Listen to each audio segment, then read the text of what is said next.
But without Peter Obi, there isn't Labour Party, in this electoral cycle.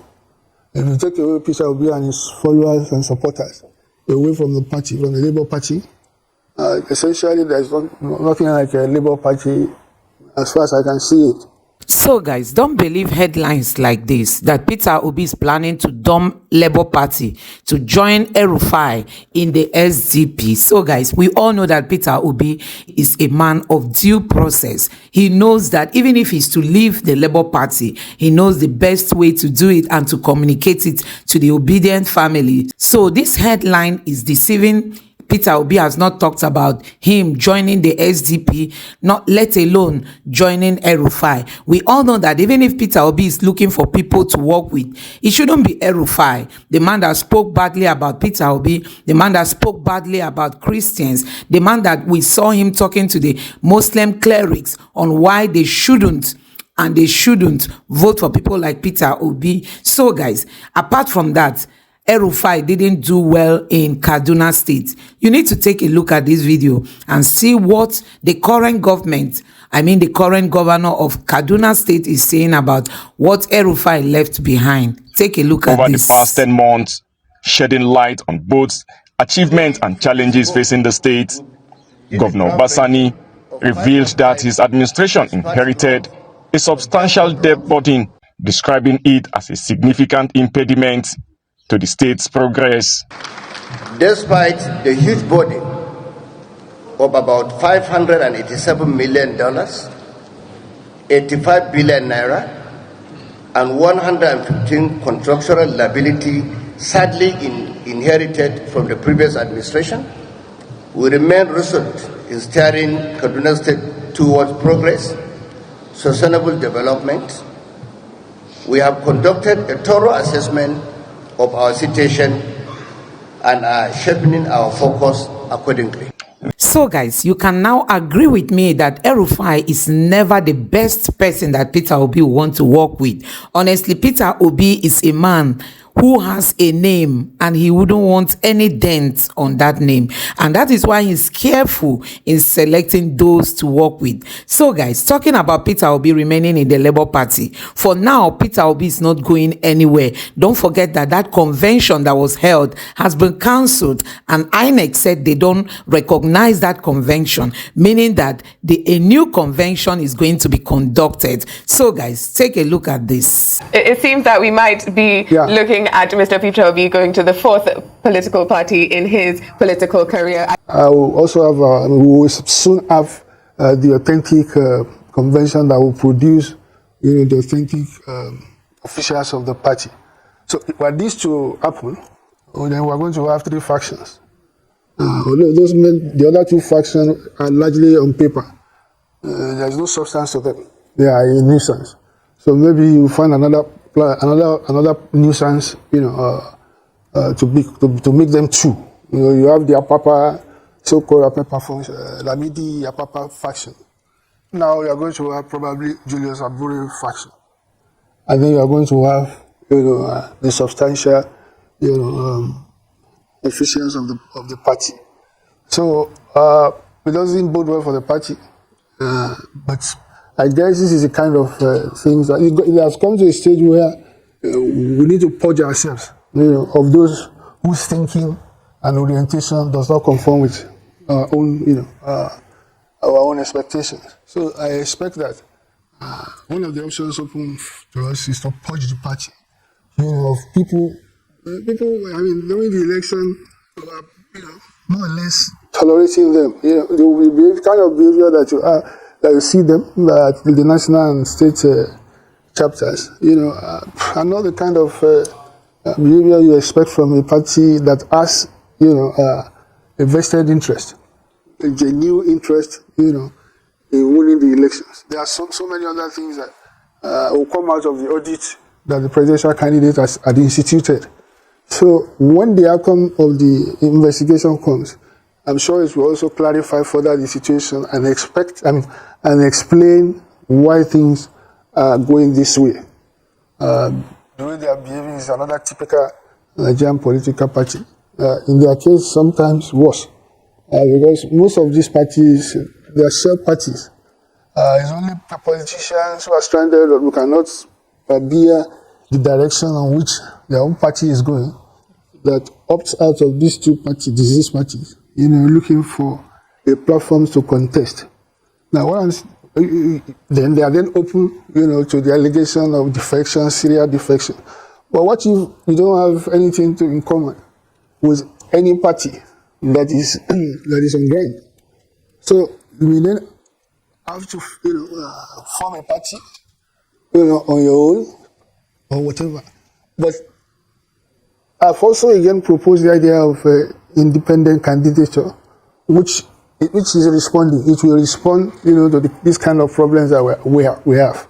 That a man like Peter Obi, for instance, everybody knows him all over the country. There are many interest groups that are, open for that he will be the president of the country one day or the other. So these are the people that will eventually, especially the obedience, who more or less represent the younger generation, in the party. So far, the NLC, I understand that the NLC was the organization, that established the party or gave birth to the party, the Labour Party, much earlier, weeks or months or years ago. So if somebody who gave birth to you, is taking this position, then it questions your own legitimacy. And then, of course, in the NLC, which we assume, right, that the members will boost, the potential voters of the party. If they are withdrawing their support, then potentially they are taking away votes, that they will have cast for, anybody who's interested in contesting on the platform of the Labour Party. So you take all this into consideration, and we really don't know where we go from here. Thank you. You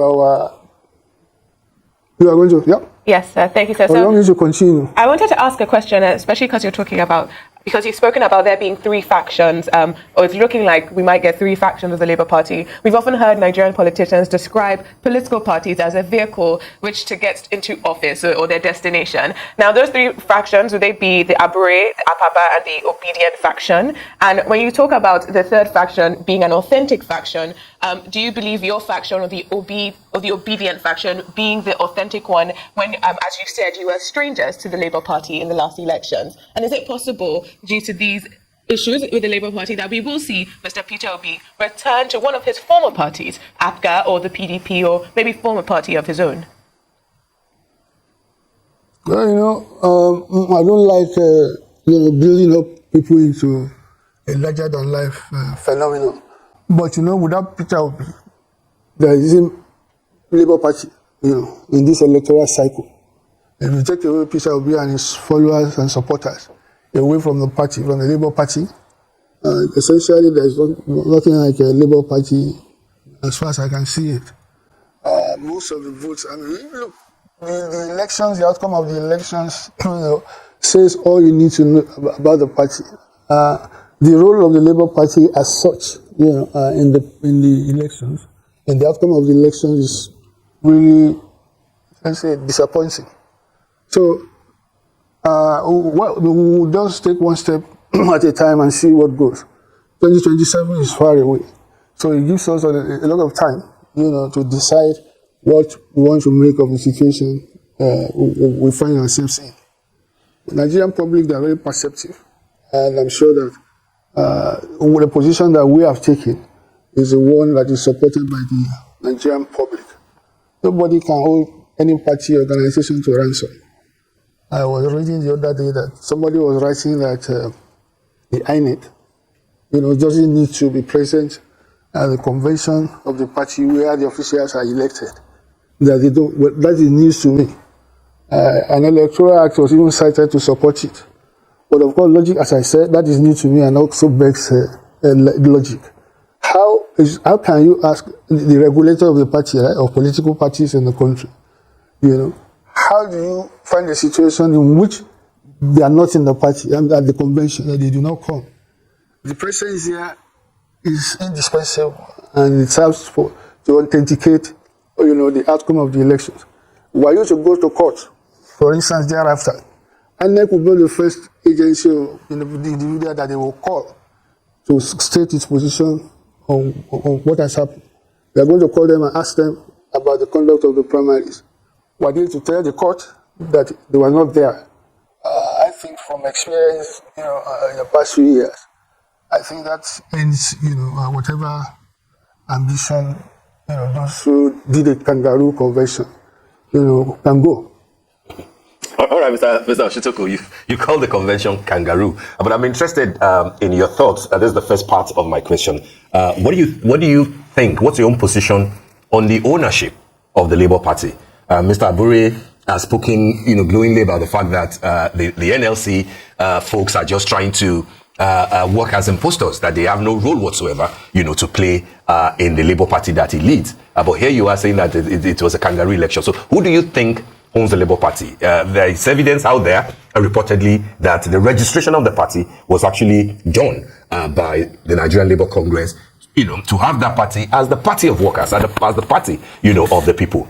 Who owns Labour Party, by your understanding? And then the second part of my question is to have if you don't mind, sir, is to have your thoughts regarding what has happened in Senegal, where a third force of some sort, emerged in producing the president of the country. Youth power, new thinking, and things like that. A lot of people are trying to equate that with the obedience movement, largely propelled by the youth, and then having somebody who came third in the last election, and having the possibility of him running again and possibly,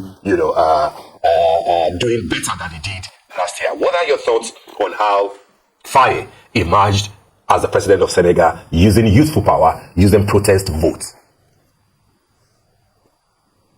Well, it came to me as a pleasant surprise, because the fear was, as months ago, Sakima, the president, the lame duck president now, who is on his way out, made a very categorical statement about insinuating that he was not ready to leave the state. He wanted to manipulate the constitution, for him to seek another time. He was so incalcitrant and stubborn, So what was it that changed overnight? My own presumption is that there is a power behind the throne, that has the capacity to exercise, pressure for the president to allow what has happened. And I suspect that power behind the throne is France. Right? I don't know well, of course. I just say that as at the time that the president was introducing crisis to the party, many people will have spoken to him, statesmen, colleagues, and so on and so forth. But at the end of the day, I think the most impactful, I don't know, I'm speculating, I don't know that, but of all people who have vested interest in the political stability of Senegal, France will rate number one. And I think that they were the one who pushed, the present president to let go. And that is what we have. But that doesn't diminish the significance of what has taken place. I mean, that the 44-year-old person, he has become a president who was not known as one of really any politician to record with. It shows, of course, that Senegal is trending towards what Nigeria was doing in 2002, 2003. Until it was aborted, by powers that are above us, aborted by INEC specifically, and of course the judiciary.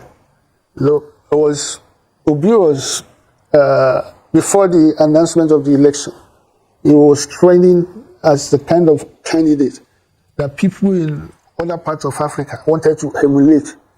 As a matter of fact, I think they gave them names, along that line.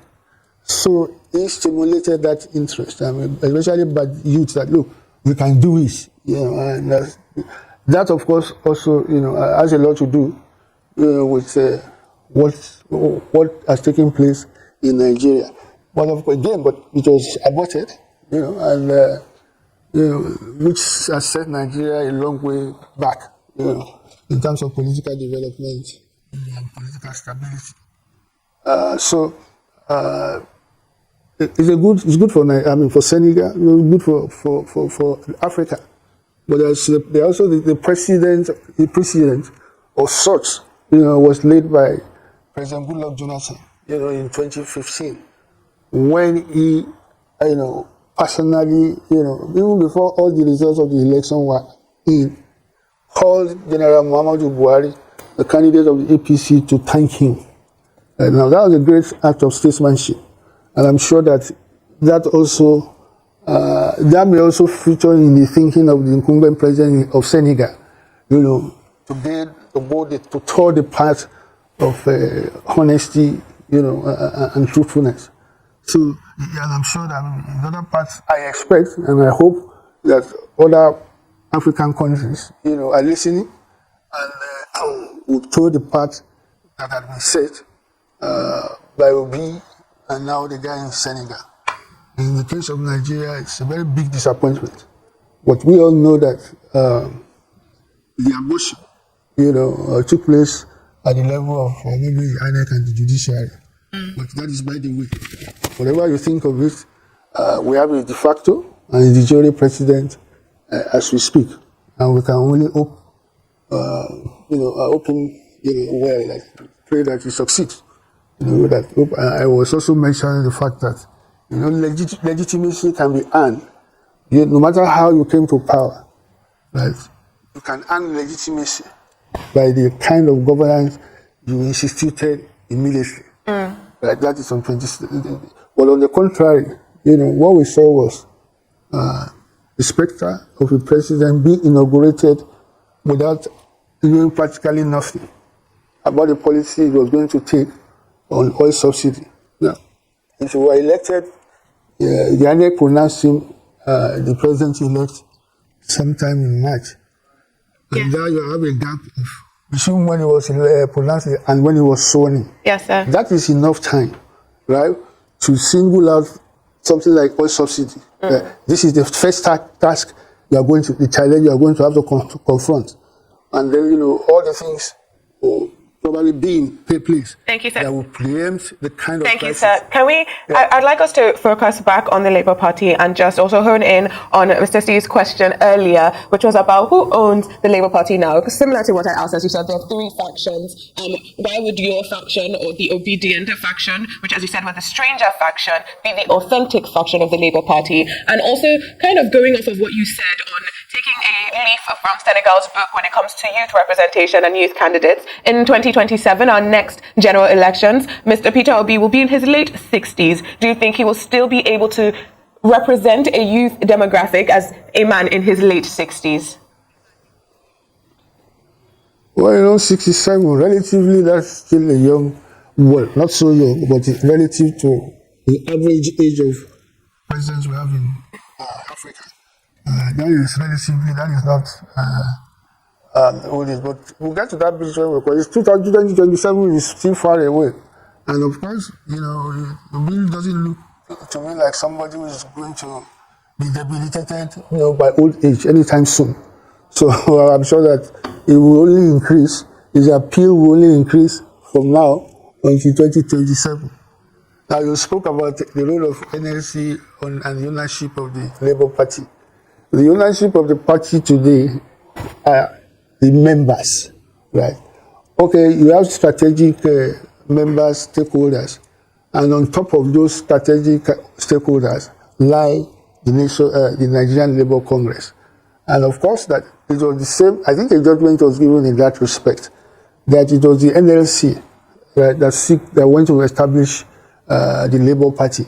And that is, of course, again, logical to me that using the name Labour Party, is itself an implication of the affiliation or the pedigree, of the Nigerian Labour Congress from which it emanated. But as I said, I think there was a judgment in that respect, sanctioning or approving, the comment or the position of the Labour Congress as regards the ownership of the party. But see, judgments or rule of law in Nigeria today has not attracted the kind of the confidence that ordinarily one should have in the judiciary. So even if you have a good case, and even if the opponent has no case at all, we have found situations in which the judiciary turn black into white, and white to black. So we will see as it goes on. I mean, I will say as we go on, but in a way, right, it is to the advantage of APC and PDP for Labour Party to disappear. You know, that is the point. Of course, you owe yourself the obligation not to that to happen. As I said, we are going to make all efforts to get a party, that aligns with the vision, of Obi, Peter Obi, the obedience and the younger generation empowered in, to become the very significant political figure that he has become.